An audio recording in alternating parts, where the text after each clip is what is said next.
Ils vont partir au bout de la ligne droite, ils vont passer une fois devant les tribunes et ensuite faire un tour complet, tour complet pardon, de cet hippodrome de Cheltenham. Les journées ont été longues déjà, mais on va vivre cette épreuve avec beaucoup d'attention. Le Mares Novices Hurdle Race, un groupe 2. C'est seulement la deuxième édition de cette épreuve et on souhaite voir une Française au palmarès. Ce serait magnifique pour Titi de Montmartre, l'entraînement de Robert Collet, un entraîneur qui aime beaucoup les défis, et puis la monte de Ludovic Philippon. Ouais, la deuxième de l'année passée est présente, c'est le 7 Dusky Legend pour l'entraînement d'Alan King. Depuis, elle compte 2 victoires et 2 deuxièmes places, elle est en forme. Autre FR, c'est le 8 Asturia, présenté par Willy Mullins. C'est le 3e atout de Willy Mullins, la Kazakh de Hurricane Fly. Et le départ est imminent. Titi de Montmartre qui est plutôt au centre du peloton. Kazakh rouge. Eh non, faux départ parce que là il y a la représentante de la Gigginstown House Stud, le numéro 10 Barra, qui est parti avant les autres. Oui, Brian Cooper qui était loin devant ses copains, ses rivaux pour prendre ce départ. Donc comme on a vu hier à 3 reprises parce que 3 faux départs hier lors de la deuxième journée du festival de Cheltenham. Donc maintenant ça va être un départ arrêté. Donc les chevaux qui vont devoir se mettre en ligne, les juments qui se mettent en ligne et qui vont partir comme ça. Pour l'instant, espérons que ça convienne à notre Française. La bague au roi, la jument en est élevée en France, qui s'est mise un petit peu de travers. J'espère que quelqu'un... Allez, c'est parti, et la Française Titi de Montmartre après un bon départ, même si Ludovic Philippon, on l'a senti, va certainement être vu à l'arrière du peloton, en tout cas dans les premiers mètres de course, avec un bon départ de Montanabel, le numéro 12, bien parti également à son intérieur, la bague au roi, le numéro 4, l'invaincu, le numéro 1, Early Beach, qui est bien maintenant sur la ligne de tête et qui prend l'avantage. Elle se montre un peu brillante, Early Beach, en ce début de parcours, mais elle a beaucoup de classe. À son extérieur donc se trouve le 4, la bague au roi. Devant Montanabel, 4e position avec sa toque rouge, c'est Verdana Blue qui reste sur 2 victoires, pensionnaire de Nicky Anderson. Titi de Montmartre, la Française, est à l'arrière-garde, une allure assez rythmée auquel elle n'a peut-être pas l'habitude, et du coup c'est la raison pour laquelle Ludovic Philippon est bien patiente à l'arrière. Il est notamment dans le sillage de la favorite, c'est le numéro 5 Let's Dance, monté par Ruby Walsh. Elle a bien franchi cette clé, Titi de Montmartre, mais elle est toujours à l'arrière-garde. Elles entament maintenant le dernier tour avec une chute du numéro 14, c'est Toe the Line qui a chuté dans le tournant. Alors dernier tour donc abordé en tête par Montanabel, avec également la bague au roi qui est sur la ligne de tête, le numéro 1 Early Beach qui vient à son intérieur. Taïra, le numéro 6, est 4e, avec également le numéro 7, c'est Dusky Legend, 2e de cette épreuve l'année passée, qui est tout près de la tête. À l'arrière-garde, nous avons Verdana Blue, avec un peu plus loin également la présence du numéro 2, c'est Colt Lass. La Kazakh bleue du 8, Asturia, est un peu plus loin.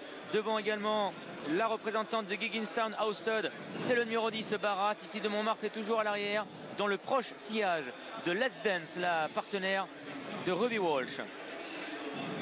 Toujours là, Early Beach, invaincu en 7 tentatives, qui est sur la ligne de tête. En 2e position, galope la bague au roi, une FR. Montanabel est 3e, avec à son extérieur Taïra.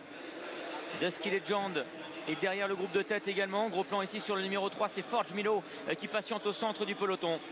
On Demand est à son extérieur, devant Asturia. Un peu plus loin se trouve Let's Dance, la favorite, aux côtés de Barra.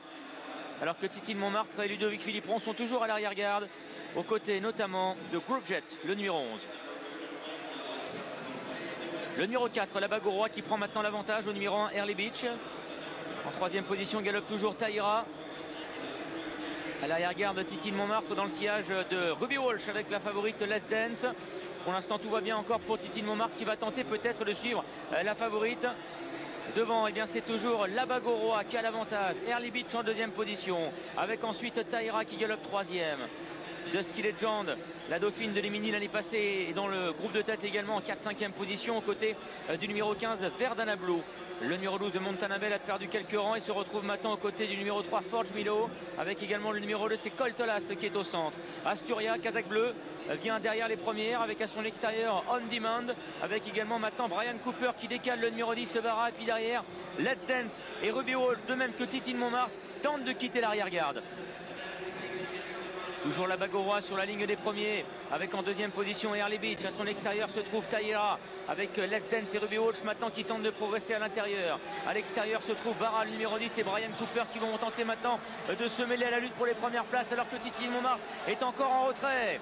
La phase finale, avec à l'extérieur Barra maintenant qui vient attaquer le numéro 4, la bague au roi qui se défend bien. Dusky Legend également, le numéro 7 qui est à l'intérieur. Et Ruby Walsh lance maintenant la favorite, le numéro 5 Let's Dance, de même que le numéro 15 Verdana Blue qui a l'avantage. La dernière rue du parcours, avec à l'extérieur Brian Cooper et le numéro 10 Barra qui viennent sur la ligne des premiers, de même que Let's Dance maintenant avec Ruby Walsh qui prend le meilleur. Let's Dance, la favorite, se merge le V6 Hurdle qui prend l'avantage. Ruby Walsh, Willie Mullins qui remporte une nouvelle épreuve à l'occasion de cette journée. Let's Dance, le numéro 5 qui offre un coup de 4 à Ruby Walsh et à Willie Mullins. La deuxième place est pointue, à voir entre le 10 Barra et à son intérieur le numéro 7 Dusky Legend. Titi de Montmartre conclut en 7, 8e ou 9e position. 8-9e position pour Titi de Montmartre, mais une nouvelle victoire. Ruby Walsh, Willie Mullins et de 4 pour ce duo irlandais redoutable aujourd'hui. C'est vraiment les hommes en forme. Ruby Walsh il retrouve ses confrères, il est content. Nouvelle satisfaction pour ce crack jockey, le meilleur en activité ici à Cheltenham. Et Catherine, on avait peur pour l'écurie de Willie Mullins, mais c'était pas justifié, Laurent. Catherine, ce n'est pas la Saint-Patrick aujourd'hui, c'est la Saint-Ruby. C'est la Saint-Ruby aujourd'hui à Cheltenham. 4 victoires en effet, c'est absolument fou ce qui se passe aujourd'hui pour Ruby Walsh sur la piste. Un coup de 4 à Cheltenham, 3 groupes 1 et cette rencontre ici qui était une listed, si je ne dis pas de bêtises. Un groupe 2, pardon, excusez-moi, vous voyez, en plus j'en perds voilà, je perds les échelles. Mais en tout cas, c'est extraordinaire, il montre 4 doigts, Ruby, il montre 4 doigts. Et en effet, ça veut dire 4 succès pour lui aujourd'hui et pour Willie Mullins. Quel retour. Et c'est vrai que c'est exceptionnel ce qui se passe sur cette 3e journée, Catherine et Alexandre. Oui, exactement. C'est vrai qu'ils avaient plusieurs premières chances au fur et à mesure de la journée, mais on craignait un petit peu des soucis dans l'écurie. On ne savait pas trop, même s'il y avait des pensionnaires de Willie Mullins qui avaient plus ou moins payé leur valeur lors des 2 premières journées.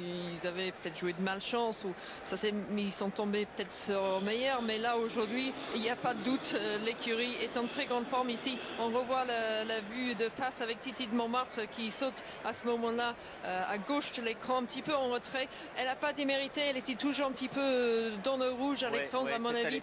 Ici, on vient à Cheltenham, on court sur 3200 mètres. À mon avis, elle n'a jamais été aussi vite de sa vie.